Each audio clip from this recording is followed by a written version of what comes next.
You're listening to the Uncensored Direct Marketing Show. This show is designed for direct response marketers who want raw, unfiltered conversion tips and secrets to scale their offers profitably to reach their next million. I'm Reyes. I'm the founder of DirectPayNet and your host. Now let's dive in. Hey everyone, thanks for listening to this week's episode of Uncensored Direct Marketing. My guest on today's show is Mr. Moneyfingers himself, Mr. Chris Haddad. Anyone writing copy has studied Chris's offers. He's written dozens of legendary sales letters in several niches, but found fame when he wrote a women's dating offer and appeared on the Reyes show. I'm so humbled that Chris hopped on my show. He's lived the life of a couple of rock stars in one. His past has helped him be the best emotional storyteller of our generation. On this episode, Chris shares tips about how he hones in the emotional part of storytelling and what helps him target his audience's pain points. He also discusses what made him take the plunge from copywriter to offer owner. If you work in copy or any part of direct response, this episode is a must. And as usual, if you have any comments or questions for me or Chris, feel free to drop me a line on my website, mariasparagis.com. That's MariaSparagis.com. If you want to hear more about Chris's story, head on over to his Facebook page where he has a link to his talk at last year's Copy Accelerator. I heard it live and I can attest to how truly inspiring it was to listen to. So be sure to have a listen after you listen to today's episode. I hope you enjoy. So thank you so much, Chris Haddad, for being on my show today. So for all our listeners, we have a very special guest today. We have Chris Haddad, who has written the most legendary offers in the dating space, and just in a lot of spaces, I should say. But I don't want to steal your thunder away, Chris. So I just want you to give our audience a little intro about what you've done and some of your offers. You know, I had to write a bio the other day. My team was asking me to write a biography about my career for when we're trying to get affiliates, promote some of our dating offers. I'm like, okay, I'll do this. So I wrote a page and a half or so. I'm like, man, I've done a lot of shit. Holy shit. I didn't even realize. So Chris, Mr. Moneyfingers Haddad is my name. I used to be a freelancer about 10, 12 years ago. Got into marketing, direct marketing when I was 28 or so, became kind of a bigger deal freelancer, you know, making 25, 50 grand a letter. I wrote letters for probably 7 or 8 ClickBank #1s. I did something for the Pimsleur approach that ended up being like a letter that ran for almost 10 years and did many, many millions of dollars worth of stuff. I've probably I've sold somewhere in the hundreds of millions of dollars worth of stuff with my copy over the years. Wow. And then back in 2010, I decided I was kind of sick of making everybody else really rich and decided to start doing my own offers. And I somehow ended up in the relationship advice space. And I created this character or alter ego named Michel Fiore, which is my middle name, my mom's maiden name, and wrote something called Text the Romance Back and ended up on the Reyes show on Valentine's Day 2010. And then built that into a business where we were doing probably $10, $11 million in sales a year for several years there. And then my life fell apart, which we can talk about. And finally, got hit by a bunch of horrible things for several years. And then I'm kind of getting back into the game now properly and very, very happy I was able to get through the rougher times in my life due to the wonders of internet marketing.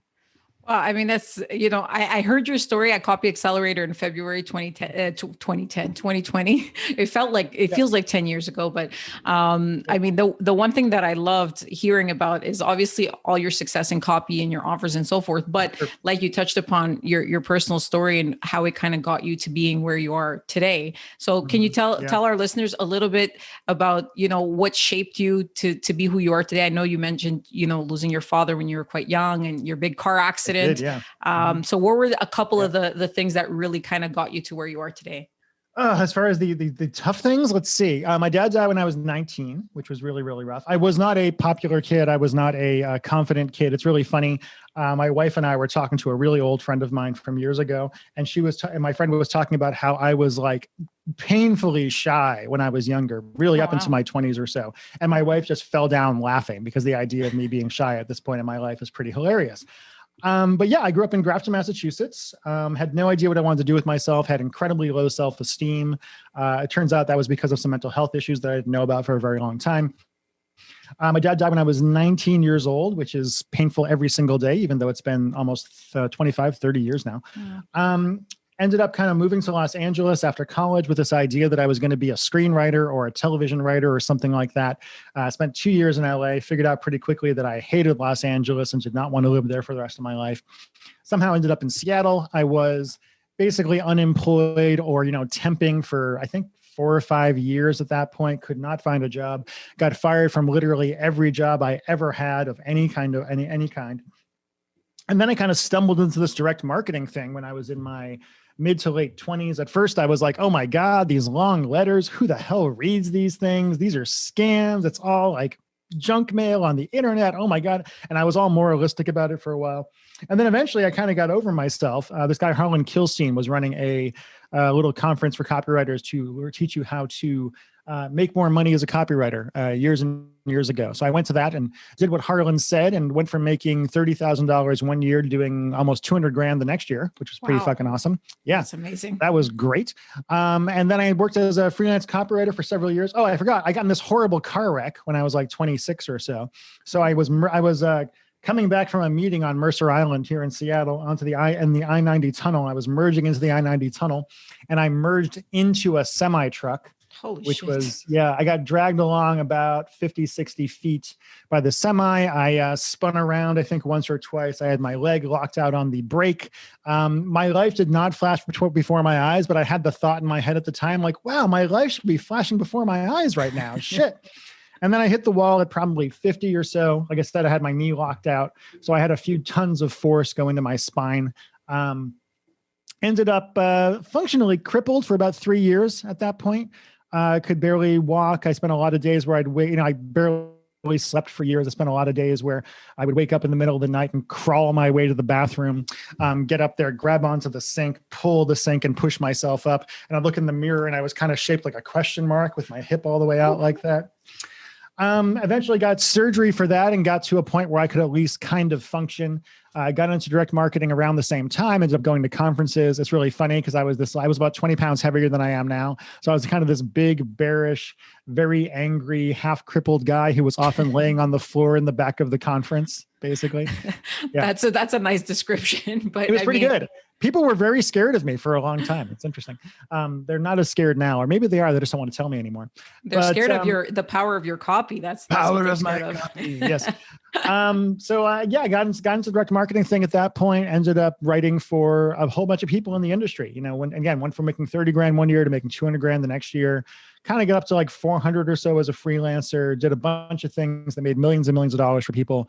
And eventually decided it was like, hey, I need to do my own damn thing at this point. So put out my first relationship offer that was called Text Your Wife Into Bed, which was my first ClickBank thing ever.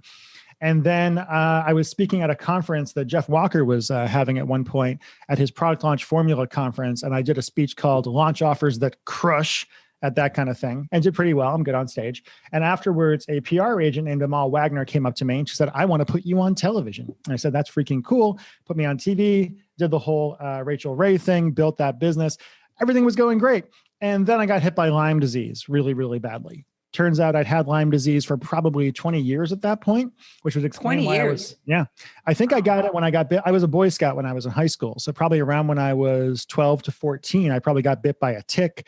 And then when I was 32 or so, it got bad enough that I was exhausted constantly, could barely get out of bed. I often looked kind of gray, like my skin was kind of gray for a really long time. I was very, very, very, very angry for a really long time because Lyme disease tends to do that to you. Luckily, at that point, my business was going along pretty well. I was making a couple $1 million a year personally at that point. And I was really lucky that I could get by with my team. I only really needed to write 1 or 2 VSLs a year and run a couple of launches and still make really, really good money. If that had not been true, if I'd still been a freelancer at that point, I'd be dead right now. I have no idea how I would have survived. I wouldn't have had enough money to go to Florida and get treatment. I wouldn't have been able to keep the lights on. It would have gotten really bad. I probably would have ended up either homeless or in my mom's basement or whatever. So I went through all of that, got the Lyme disease kind of under control, got out of my first marriage, which was a very, very bad marriage, married my current wife, who was absolutely fantastic. I was like, cool, great. I'm over the Lyme stuff. Finally, I never thought I was going to get over the Lyme stuff. I thought my life was over. Great. Start going forward. I'm like, now I'm going to get back into marketing. I'm going to get back to the top and be the fucking amazing king of copywriting and all that kind of shit. This is going to be great. And then I lost my mind. So I ended up kind of spending a lot of time smoking a lot of weed in my basement. I ended up screaming at a lot of people in the streets. I became a very, very different version of myself. That went on for about 2.5 or 3 years before my wife convinced me something was wrong.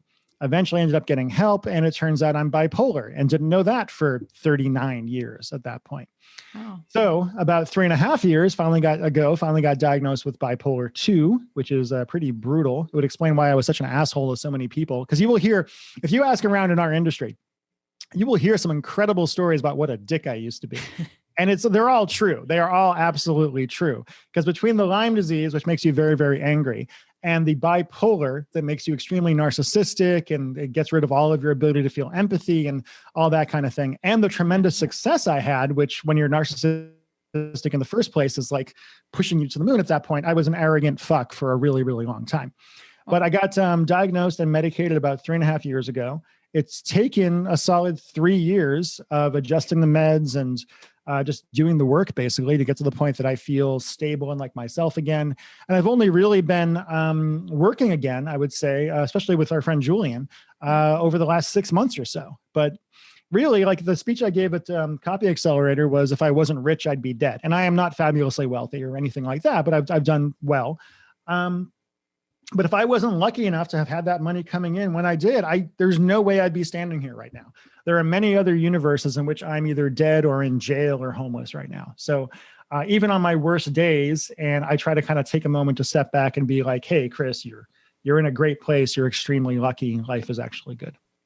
Well, I mean, I think, the good thing or your experiences have brought you to be the copywriter that you are today. Because I mean, in terms of your copy, I've read it. I know everybody in the industry studies it, and you're the king of emotional storytelling. Yeah, that's so what I do. Yeah. It must be, obviously it's hard to get to that level of emotion if you haven't lived it, I guess. I mean, it's you've gone through all these different trenches and these experiences and diseases and kind of getting better, and that kind of has molded you to the copywriter that you are today. So I think in the end, it all kind of works out. Everything that happens to us, I think just in general works out and makes us better. My parents had terrible financial, they just were bad with money. They were immigrants. They didn't know how to manage money. And, now I help people with their money.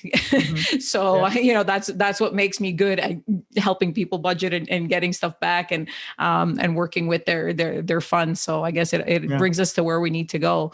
But talking about your offers, just, you have a lot of these like dating kind of offers or text. How did you, where did you pull that out from? I'm just curious, where did you get that experience that you're able to talk to women, I guess, at that level? Let me see. So back in my 20s, when I was writing copy for other people, so I used to be horrible with women, absolutely freaking horrible with women. I was terrified of women. I was like a lot of guys when they're younger, particularly, who think, oh my God, if women ever actually knew what I am thinking about doing to them in my head, they'd be terrified and horrified. Turns out they actually kind of like it if you do it right. But anyway, they'd be absolutely terrified and horrified. So I ended up as I got into copywriting, was doing pretty well, was writing some letters for people. I broke up with my girlfriend at the time, and I was really kind of like single and dating for really the first time in my life, because I was, again, horrible with women when I was in college. I had a girlfriend or two as that went on. Didn't date anybody while I was in LA because I was overwhelmed by self-doubt and self-loathing and low self-esteem. Moved to Seattle, had a girlfriend for like 4 years, I think, at that point, broke up with her, got another girlfriend right away, was finally kind of single, and discovered that this whole copywriting thing had made me really, really good at texting people and sending like dirty messages essentially to women. I'm still really good at it. I'll asking people, but ask my wife actually. But at one point I was complaining about the fact that, I was busting my ass and writing letters for other people, and I was making a solid 20 to 25 grand a month, which is really good money. That's cool. Yeah. But I had to work for it every time, right? Like every month I was starting from zero. I wasn't getting any kind of residuals or anything, or royalties or anything like that.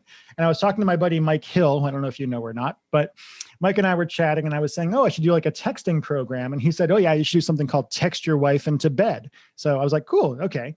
So over the course of a couple of weeks, I just created this whole program called Text Your Wife into Bed, where I took a lot of my copywriting stuff, as well as the hypersexuality that I had from my bipolar, and made a course out of it, did some hypnosis stuff in it, all this kind of stuff, put it on ClickBank, had no idea what I was doing.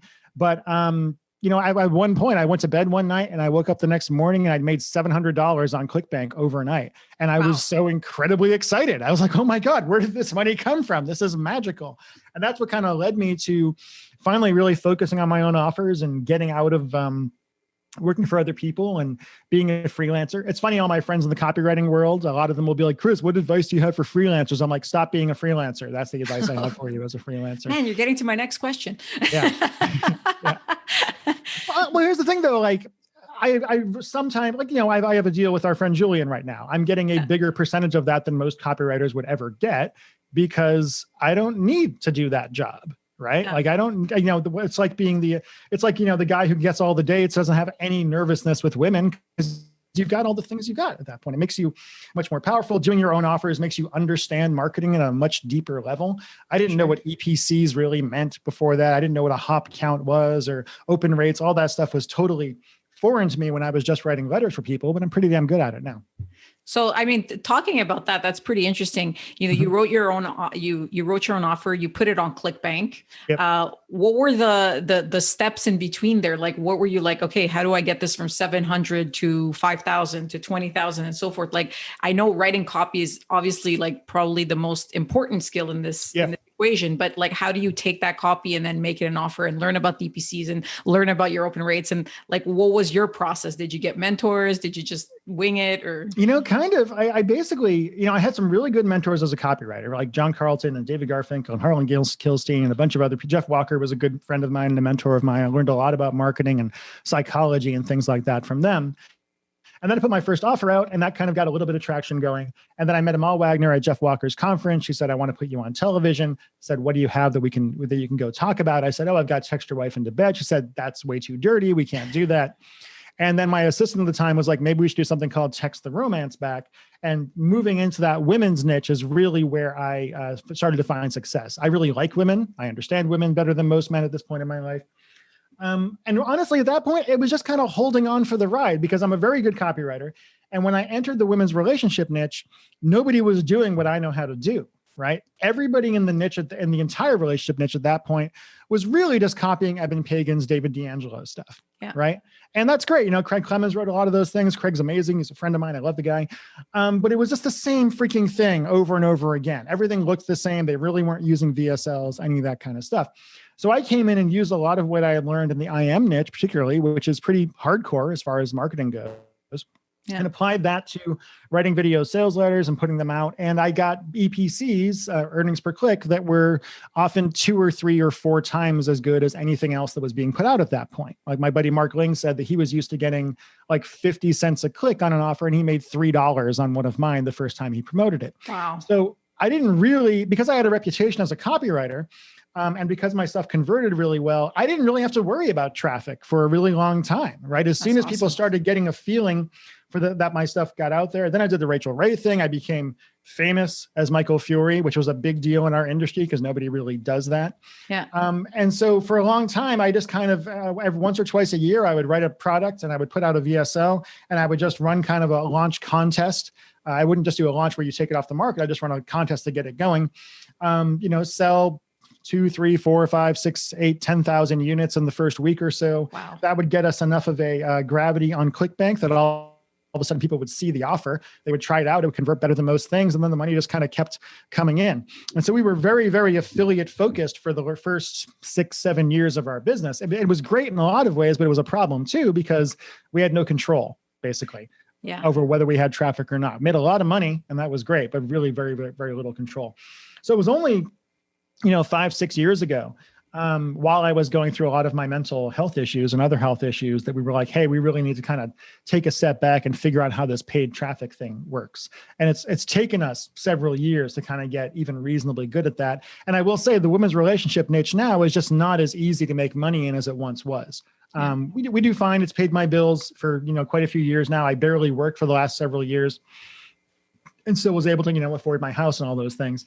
But, it's been a little bit rougher. And, I got spoiled in so many ways, right? Because for the longest time, every single thing I did was a home run, right? For That's probably amazing. 5 years. I fucking love like that. I think I had one or two things that didn't really go, but it wasn't that big of a deal. But overall, every single thing I did was like a top 10 ClickBank offer for several years, right? Like just had the money coming in. I became really, really arrogant about it because again, mental health issues. And then when that stopped being true, where I couldn't just launch a product and have all the money coming in, I had no idea what to do. And because I was in a mental health crisis at the time, I got really depressed about it and all that kind of thing. But yeah, I always tell people like, you can only really be world-class at one thing in this business, right? Yeah. Like I'm world-class at copywriting, but I'm not very good at traffic. I suck at managing people. I don't manage people in my company. My employee, Mike does, and he's really, really good at it. Okay. I always just say, you got to figure out what you can be a superstar at and focus on that and not worry so much about the other stuff and not try to do everything on your own. Yeah, build a team, basically. Build a team where that's interesting. And eventually a member of your team will screw you over and you'll learn that lesson and you'll lose a bunch of money. And what happens, maybe you've had this happen. You always have that team member who is with you when things start going really well. And that's great. And you're paying them pretty well. And that's great. But they start thinking they're the one that is making all the money come in, and they start getting greedy, and maybe they start sabotaging you a little bit behind your back because they feel jealous in all these ways. And then eventually that blows up in your face and you learn all the things that was going on when you weren't paying attention and were really sick in Florida. If you're really sick in Florida, they say. Sounds like a personal experience, but yeah. I mean, it's true. It happens all the time. And but every lesson, and now, I mean, you're working with Julian and you're working with his team, and I'm actually curious. They're so good. Yeah. I'm curious, are you writing the copy or is Julian writing the copy? And how are you guys collaborating together? I mean, you guys are both like masters at your craft. Yeah, so how are you finding, a common road? It's freaking awesome. It's so much fun because I'm so used to being kind of a lone wolf as far as the marketing stuff goes. I have a great team, but I'm really the only like marketer on the team. Mike, who runs the company, has learned quite a bit over the years, but as far as coming up with the ideas and understanding the selling psychology and stuff, I'm very, very good at it. So when Julian and Andrew, his partner, came to me and said, hey, let's do an offer together, the exciting thing for me was to be like, oh, I don't have to be the only person coming up with the ideas. So the way we work together is like, we're getting on the horn tomorrow to talk about a new offer we're going to be doing. And we just kind of talk to each other and do research and figure out what our hook is going to be, figure out what our big idea is going to be. Then I go off and write the actual letter, or at least the draft of the letter. Then we go through the letter like 4 or 5 times, word for word, figuring out what we can improve, what we can change. We'll all write leads for it that we can kind of test. That's a little bit of a competition there, but it's collaborative in a way I've never really worked before. And man, I really like it. It's so nice not to have all of the pressure on yourself. And what I love about those guys is they are so data driven and they have such an amazing team and they know how to run traffic in a way that I personally don't. We're planning on just starting a whole company, the 3 of us at this point, because what I bring to the table is the creativity and the ideas and the ability to hit people's emotions really powerfully. Yeah. And they bring, Andrew particularly brings a lot of the research ideas and things like that. Julian's fantastic at what he does. It really feels like being a pretty awesome band at this point. Well, I was going to say, you guys should start like a reality TV show, like literally just put some cameras in the room, or as you're talking, record the Zoom call and let's all hear what you guys, like the process, you, Andrew and Julia, just kind of creating copy. It's a lot of swearing. I got to say, it's more, it's more locker room talk than I've been able to enjoy. I'm from Massachusetts originally, a very, kind of a man's got to be a man kind of place. And it's nice to be able to just kind of like be with the boys in a way that I haven't in a long time. But it's really fun. It's really fun. The first time I met Julian was a long time ago, maybe like 8-9 years ago or something like that. And I was ordering drinks at a bar in San Diego, and we had just met. We were working together for like a year, and I turned around and he was doing pirouettes, just like really beautiful pirouettes. And I was like, what the hell is going on here? I was like, no, because him and I bonded. He's so unexpected, Oh my God, I was like, why are you doing this? Yeah. When I first met Julian, I was like, who is this dick, right? Like, we were at some seduction syndicate mastermind in San Diego, probably a TNC or something. And he's sitting there on his computer and there was like porn on his screen while we're sitting there.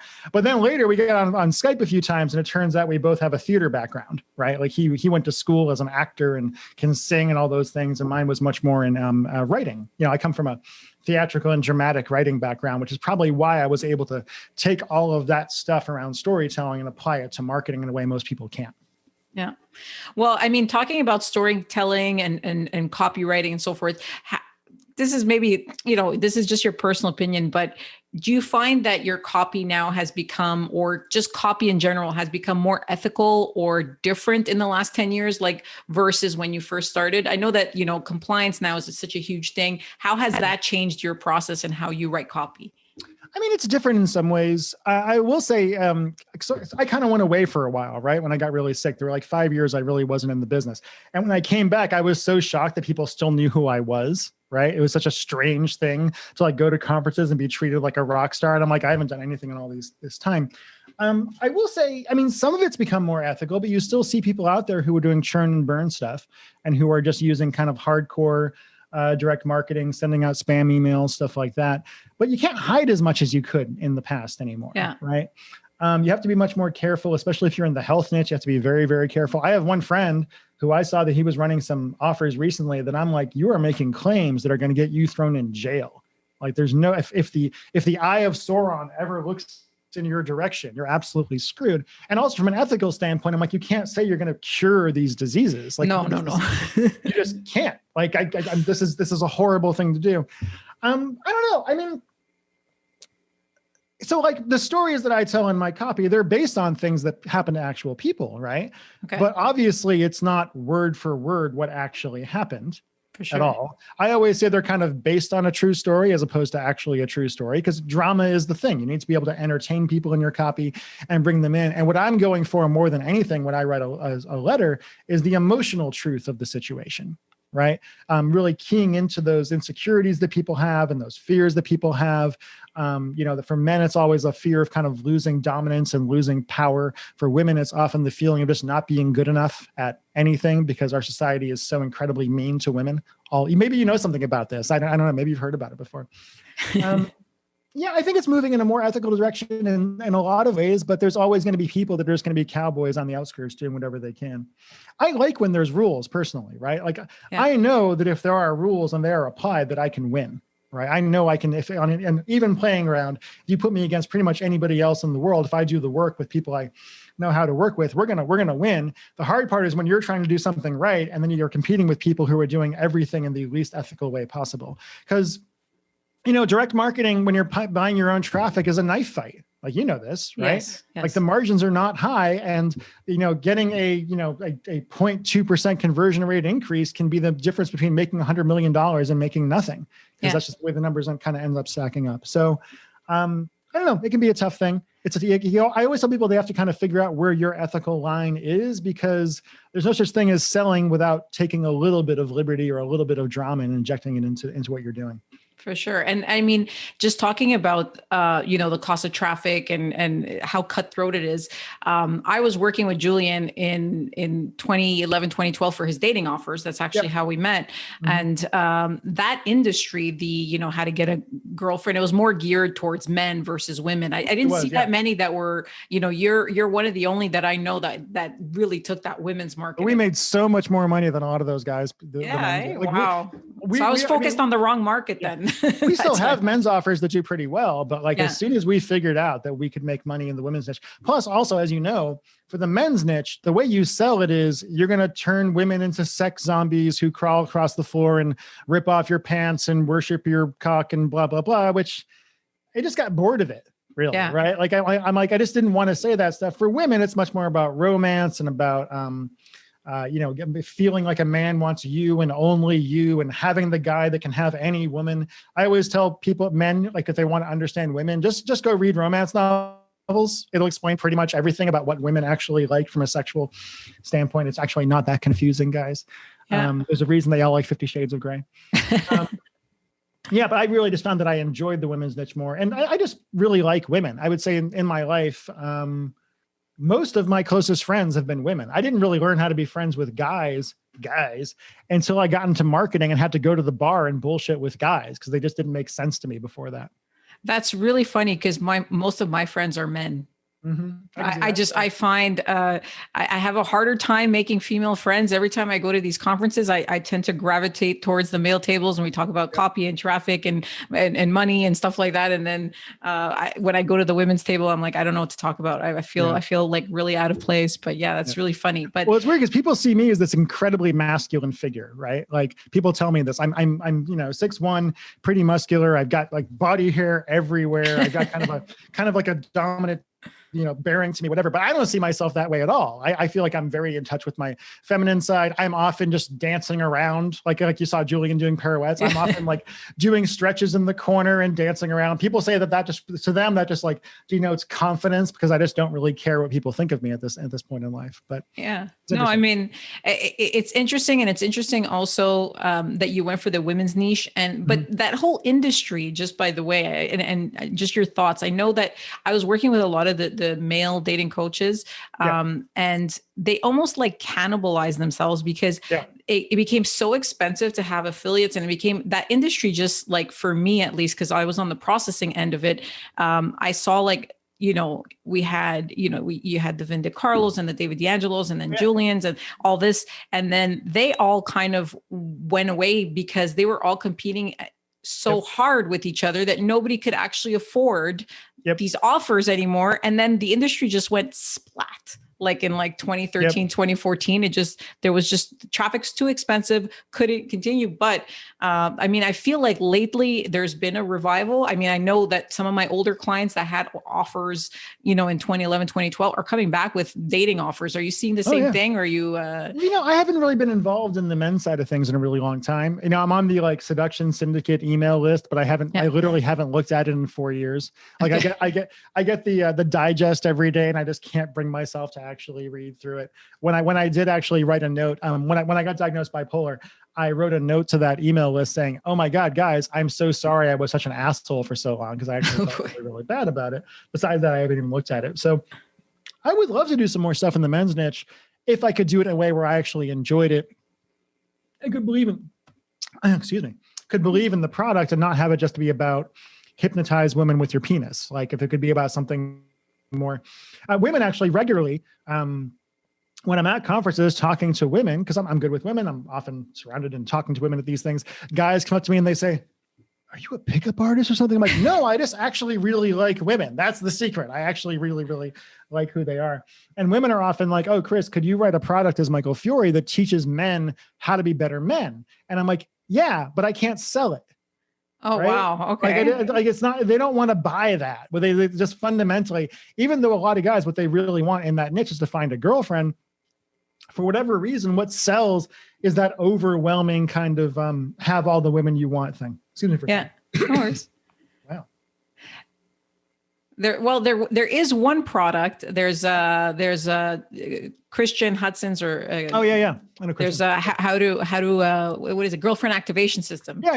Yeah, that was that in 2012. I followed that niche so much. That was a good offer. Yeah, it was different. I think they still promote that. Yeah. No, they're still promoting, and it's the one offer that was very different from all the others.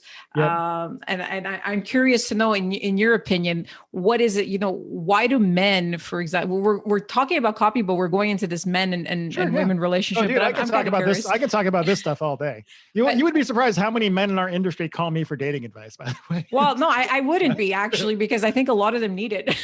We do. As a woman really in the industry, I sometimes I've been these at really the other rich end. Guys, right? Yeah. The really rich guys who are like, "I'm really rich, but I can't find a girlfriend." I'm like, "Yeah, because all these women know you're rich and you're not doing anything else to make yourself interesting." But but what do you think?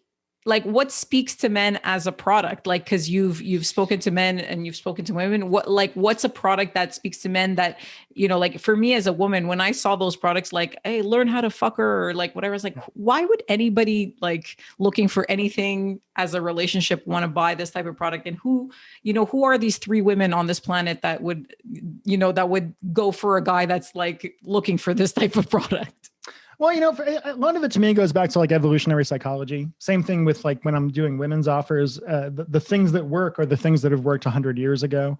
Okay. It's not, I had somebody telling me, I have this video that's on YouTube that people watch. There's a couple 100,000 views on it, and people write me on Facebook and say, "Oh, dude, I watched your video." It's from when I was at Zentrepreneur years ago.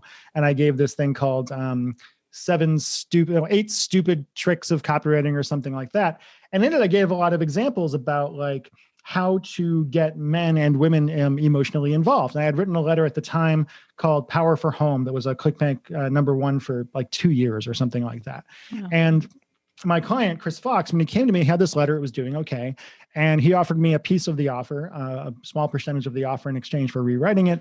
I rewrote it in a day and a half, basically put it out, and we increased conversions by 80%, like overnight, basically, right? Wow. And the way I did that was by making it about a story. Like it went from being about, here's how you can save money on your power, to about a guy who was protecting his family, basically, like protecting his family from being at the mercy of the power companies and America's crumbling power grid and all that stuff. And there's a line in there where the story starts, where it goes something along the lines of like, if you're a man or even just have a heart, I know you can imagine the terror and the shame that I felt when my beautiful 5-year-old daughter walked into the room, her lips almost blue, and said, "Daddy, I'm cold."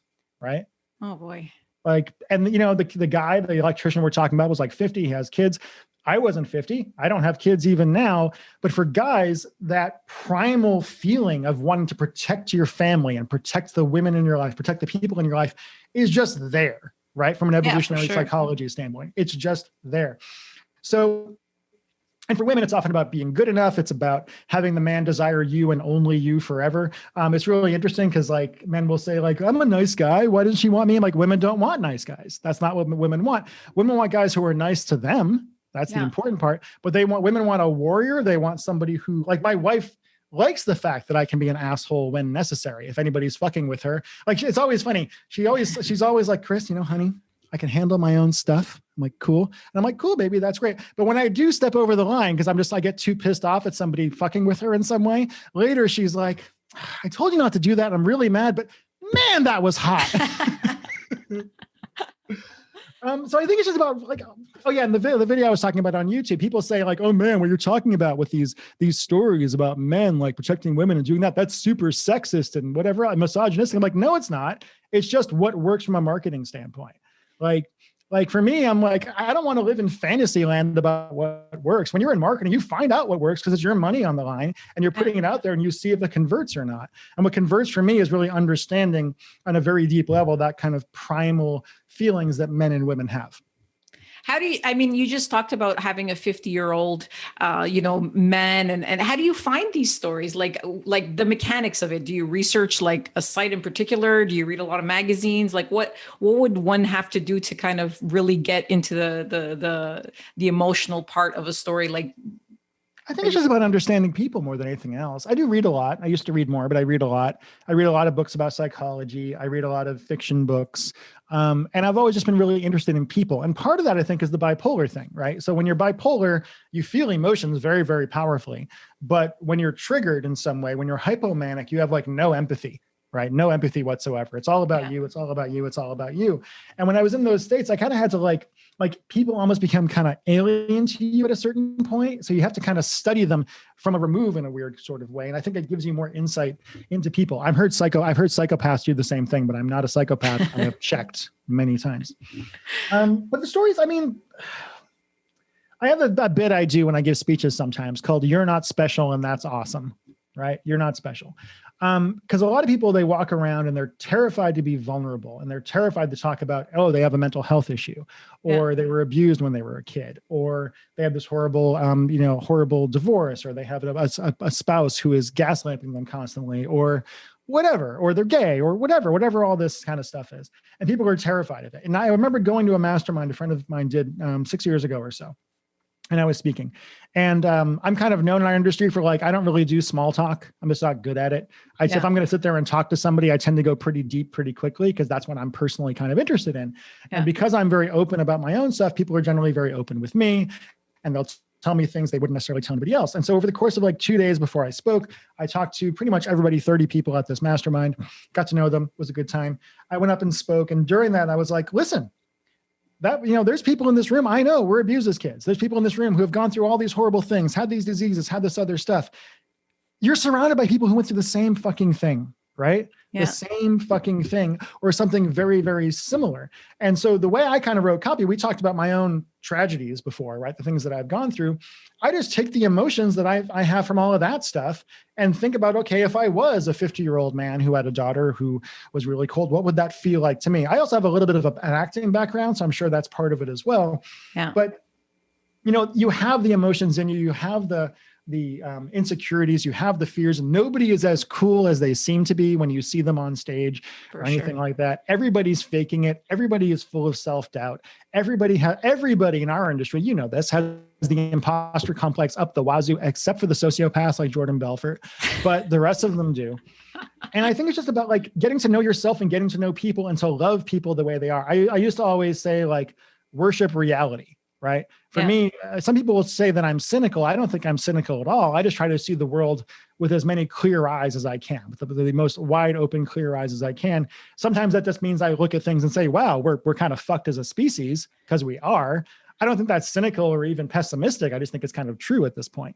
Yeah. Well, I mean, I guess we'll see how humanity evolves and actually, talking about where we're evolving. I know this is completely off the rails, but I saw something that I'm curious about your thoughts on, and this is kind of going into the mechanics of a business and understanding a little bit more about copywriting. But the whole AI copywriting, these new tools that are coming out. Yeah. I mean, obviously, like you're such a great storyteller and emotional, and your experiences have gotten there as business owners are now assessing like AI. Have you tested any, or what are your thoughts on AI copywriting? I haven't tested it yet. I saw a bunch of friends of mine posting on Facebook about some AI offer the other day. It was really funny to me because they were all using the exact same swipe for their Facebook post. Okay. So I'm like, oh golly, this seems familiar in some way. You're telling me that you've been skeptical about AI in the past, but you tried this new program, and I'm like, seems a little bit familiar. I don't really know. I'm sure at some point in the future, AI will be writing amazing copy. That'll probably be after I'm dead or retired.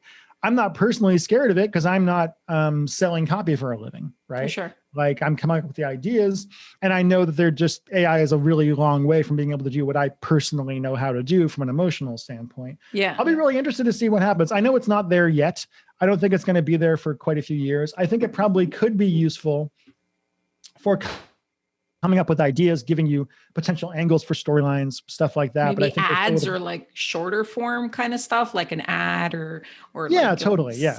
Okay. Yeah. I'm not sure about a full-on sales letter, but I'm sure it could give you something that you could go through and rewrite parts of it. Like we hire copywriters in my business sometimes just to come up with hooks and angles. Cause like I've been doing this for a long time.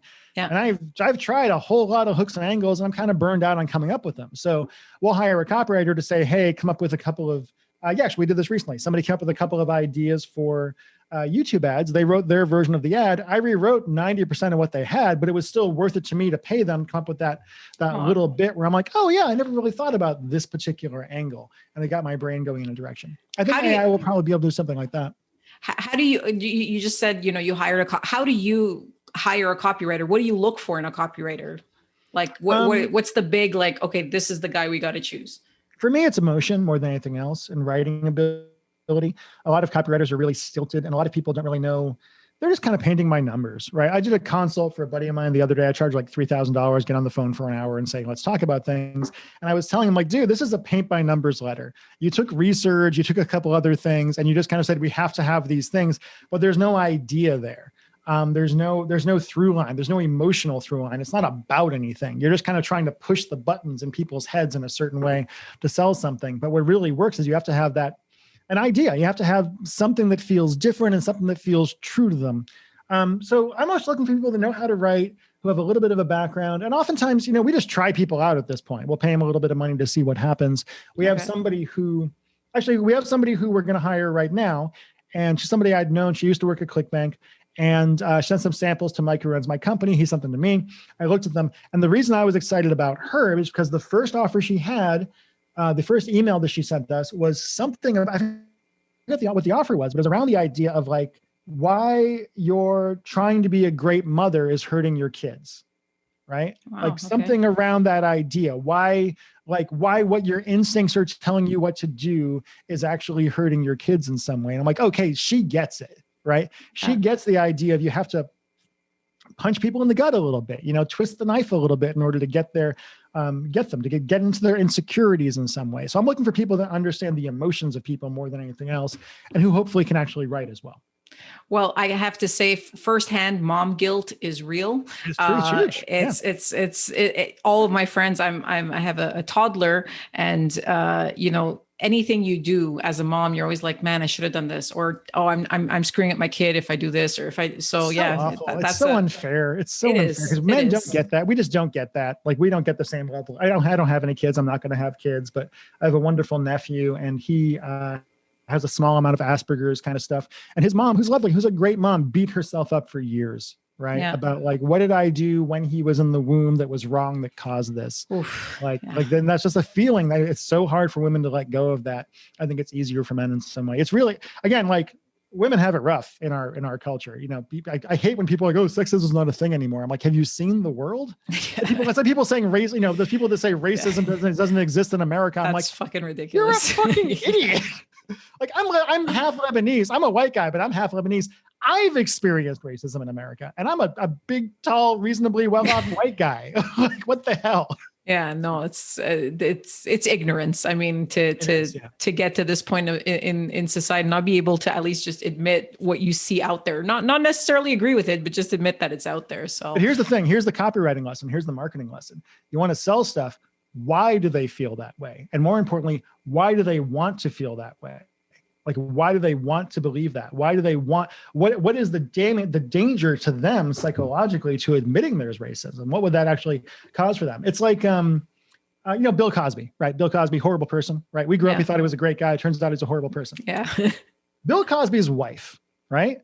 She will never, ever, for the rest of her life, ever have a concept in her brain that all of this might be true, ever, right? You could show her all the actual evidence in the world. You could have pictures, you could have videos. Psychologically, for her to be able to say, oh my God, I spent 50 years with a rapist, right? Mm-hmm. Like there's no way her brain is going to allow her to do that because it would destroy her as a human being. For sure. I think understanding that kind of thing, understanding the, and understanding, I'm not a big fan of Trump, weirdly enough, but understanding why, like people that I grew up with in Grafton, Massachusetts, became really big Trump fans. My dad would have too if he was still alive.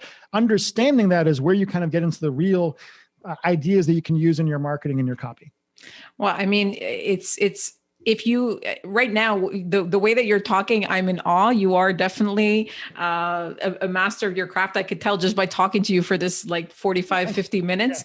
Yeah. But it seems to me like it's not just your life experience. Like, did you ever get any training in like psychology or something? Because it seems like you're a bit of a psychologist. You can really read people really well. I mean, your life stories, it kind of brought you to this place, but there's always a lot of psychology. Yeah. There is, yeah. It's just what I'm personally interested in more than anything else. It's funny. I've had people that are like NLP practitioners, like really high level ones, read my copy and be like, oh, you're really good at NLP. I'm like, I've never studied NLP. It's just like kind of learned how this stuff works. I learned a little bit about hypnosis when I was younger, and I'm sure I use that. But I think it's just being curious about people. And for me, a lot of it was just being curious about myself and about like, why was it so hard for me to make friends when I was younger? Why was it so hard for me to engage with people? If you met me 6-7 years ago, I was often just very aloof or whatnot. I was often in the corner, just like in my head all the time. And so I just really kind of put a study into understanding how to actually talk to people and how to understand people. Now that I'm not nearly as mentally ill, it's a lot easier. Oh, that's awesome. Well, Chris, I am very humbled by this opportunity to speak to you and take an hour of your day. This was super fun and informative for all our listeners. Do you have any last thoughts or anything you want to share with our audience?